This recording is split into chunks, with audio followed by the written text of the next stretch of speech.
GoPro Hero 12 Black. So ngayon lang natin mabuksan. So tingnan natin kung anong bago dito. Wow! So ito yung laman niya. So merong guide, sticker, may reseta. So meron siyang warning dito nakalagay. Your camera must be updated before you can use it. So buksan natin yung parang kahan ng itlog. Wow! So ito yung kasama niya. Isang charging wire, camera mount, yung holder, tapos ang battery. Yan, isang holder. At yung camera. So kumuha na rin tayo ng extra battery tsaka charger. Meron siyang reseta. So ito yung packaging niya. Isang charger, dalawang enduro battery. So ito yung bago ngayon ng battery ng GoPro from GoPro 10 to 11 to 12. So meron siyang kasamang charging cable. So bumili na rin tayo ng case. So sa mga may unit ng GoPro I suggest na bumili kayo ng ganito. Yan. So maganda siya, safe siya. Yan. Para pwede nyong ibulsa, pwedeng ibag kahit saan, hindi siya magagasgas. So, meron din tayong tripod, shorty bang tawag to? Kung bumili kayo nito, I suggest yung GoPro talaga ang bilhin ninyo. Yan.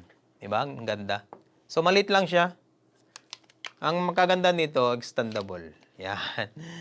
Diba? So, kung mag-vlog kayo, so, sakto na yan.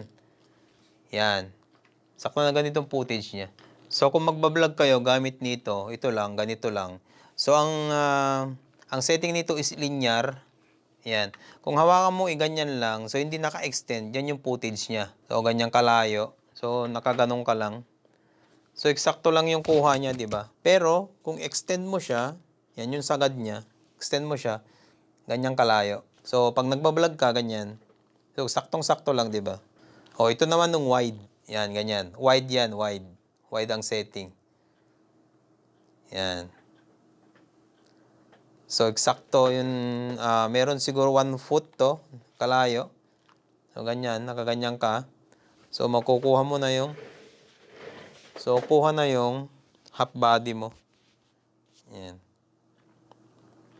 Subukan natin sa hyperview. Ito yung hyperview. Halos kuha na yung buong katawan mo. Yan. Sa napakaliit na tripod. Yan. Oh. So, I suggest na kung meron kayong GoPro, bumili kayo ng ganito, GoPro Short Tip. So, yan yung size niya kapag naka-hyperview gamit ang shorty tripod. So, kung meron pa kayong katanungan, mag-comment lamang dyan sa baba. Maraming salamat. Hanggang sa muli.